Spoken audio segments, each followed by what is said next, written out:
샬롬 샬롬 샬롬 샬롬.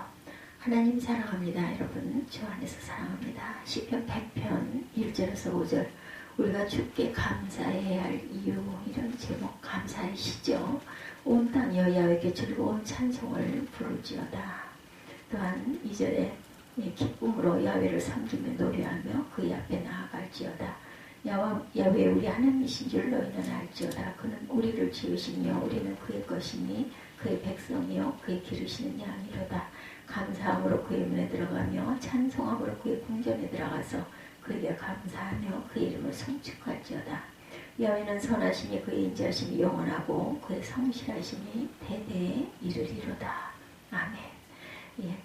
이스라엘의 3대 절기 중 하나인 맥주 감사절. 맥주절은 6월절이 지난 뒤 50일 만에 지키는 절기이기 때문에 77절 또는 오순절이라고 부르죠. 맥주절은 6월절 수장절과 더불어 이스라엘의 3대 절기 중에 하나이기도 했습니다.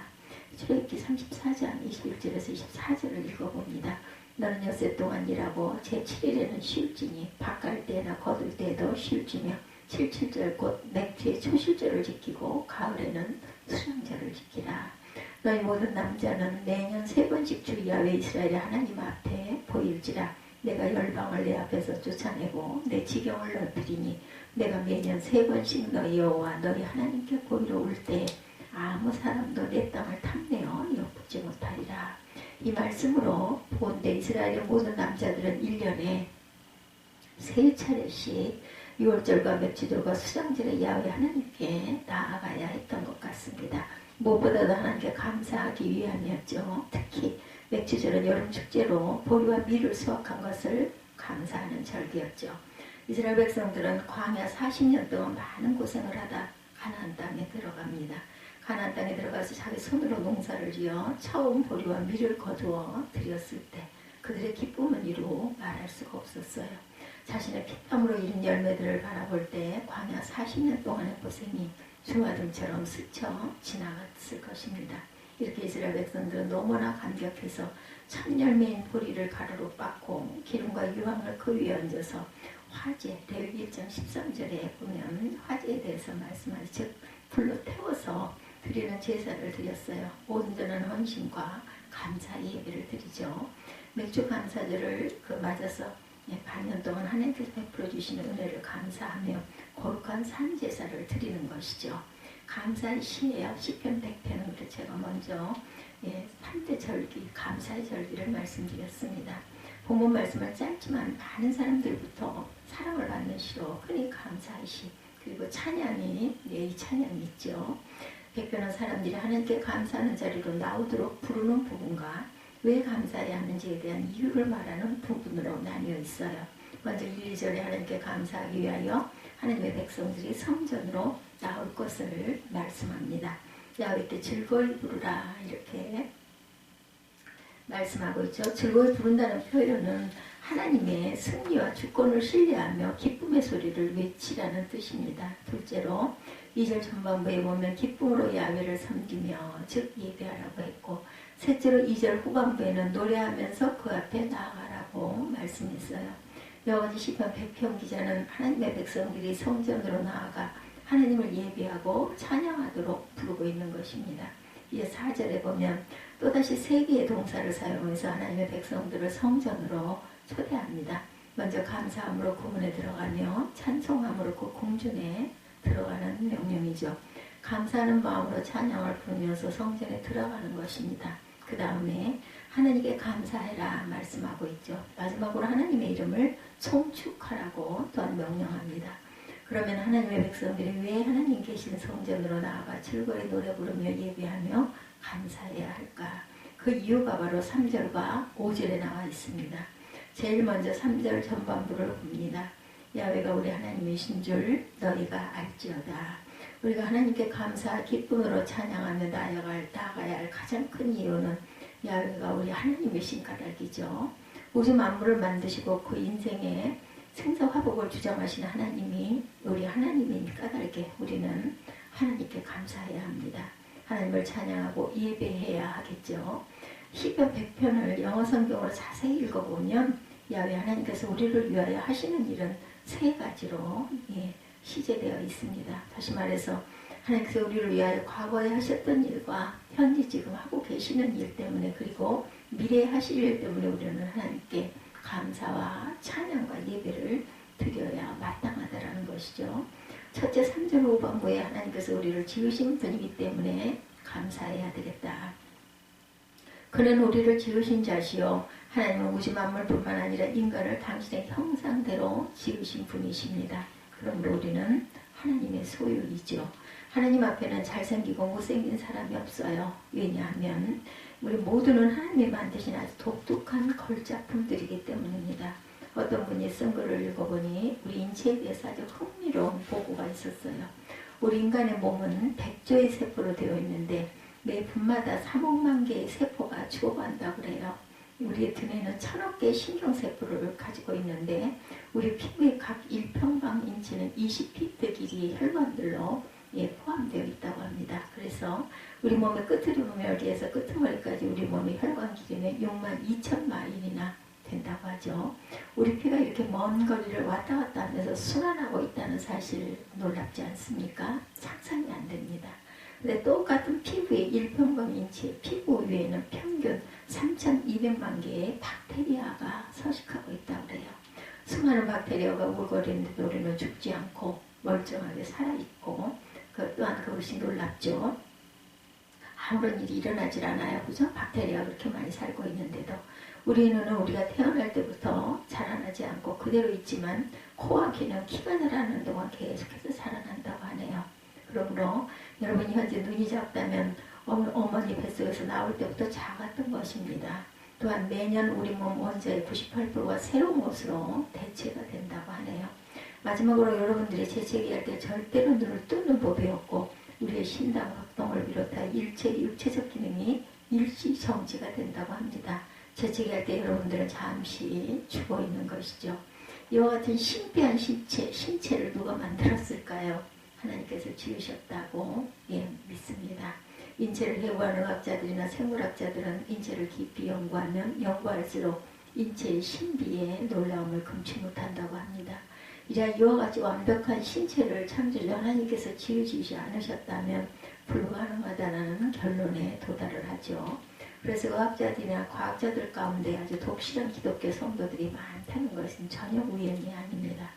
그들은 잘 알기 때문에 믿는 것이기도 합니다. 둘째로 3절 후반부에 계속해서 우리는 하나님의 것이며 하나님의 백성이며 하나님이 기르시는 양이기 때문이다. 이렇게 감사해야 해요.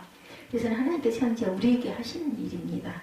먼저 우리의 주인은 우리 자신이 아니에요. 그렇기 때문에 우리의 목숨을 우리는 우리 마음대로 좌지우지할 수가 없고 또한 해서도 안 됩니다. 왜 세상 모든 사람들이 하나님 앞에 평등합니까? 비록 우리가 어떤 사람을 종으로 부린다 해도 우리는 그 종의 진짜 주인은 아니에요. 오직 하나님 한 분만이 진정한 주인이시죠. 그래서 사람 밑에 사람 없고 사람 위에 사람 없다는 말은 인간의 궁극적인 소유권이 하나님께 있기 때문입니다. 하나님이 우리 주인이시고 우리는 하나님의 백성이기 때문에 감사해야 되죠.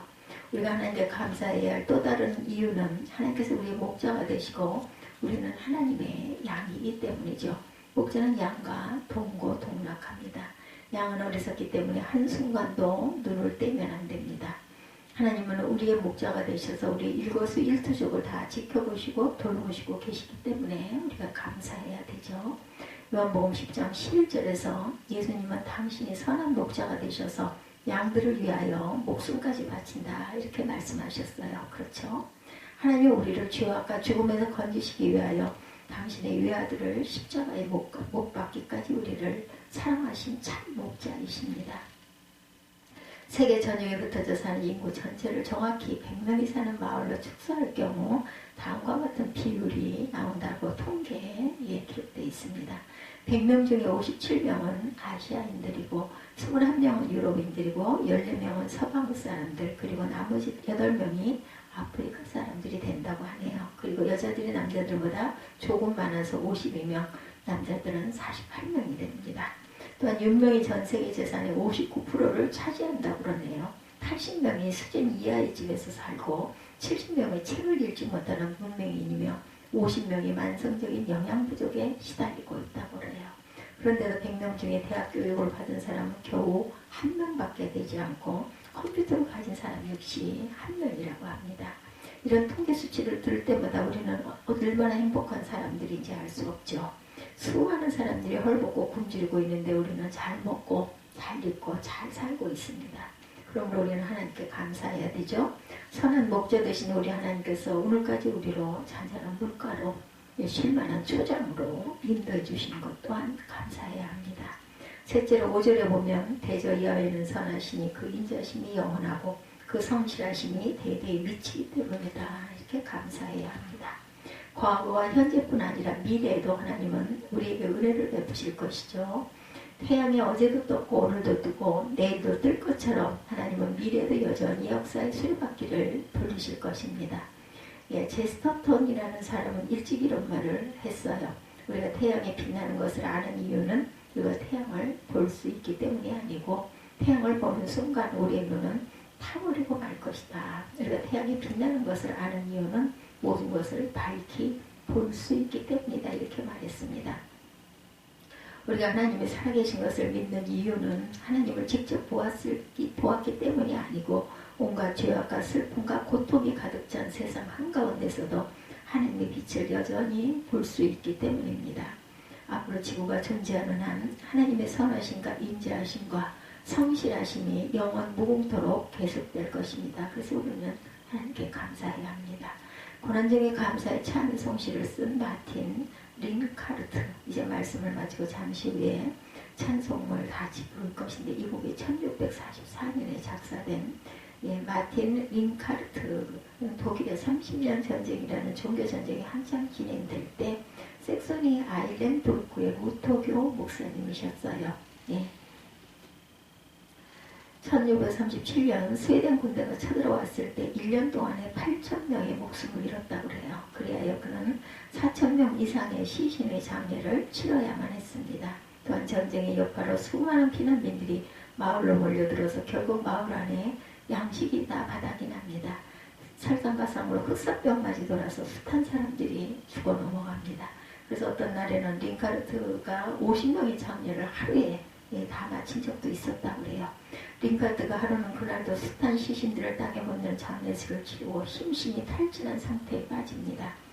그러나 바로 이와 같이 절망스럽고 암울한 상황 속에서 링카르트는 펜을 들어 곡을 썼어요. 그 곡이 바로 찬송가 20장에 있는 다 감사드리세라는 곡이에요. Now thank we all our God입니다. 여러분 찬송가를 자세히 살펴보면 1절은 과거에 대해 감사하고 2절은 현재, 3절은 미래에 대해서 감사하고 있는 것을 알 수 있을 것입니다. 맥주 감사절을 맞아 우리는 하나님의 성전에서 여러분 모두 즐거이 노래 부르며 감사함으로 하나님을 예배하실 것입니다. 감사절 절기뿐만 아니라 우리가 성탄절에도 또한 송구영신 때도 또한 우리 신년 예배에도 우리는 항상 하나님께 감사의 찬양을 드려야 합니다. 과거를 돌아보고 현재를 직시하고 미래를 예상할 때 우리는 하나님께 감사할 이유가 너무나 많습니다. 이 시간 참마음으로 하나님께 감사하시는 저와 여러분들이 되시기를 주님의 이름으로 축복합니다. 기도하시겠습니다.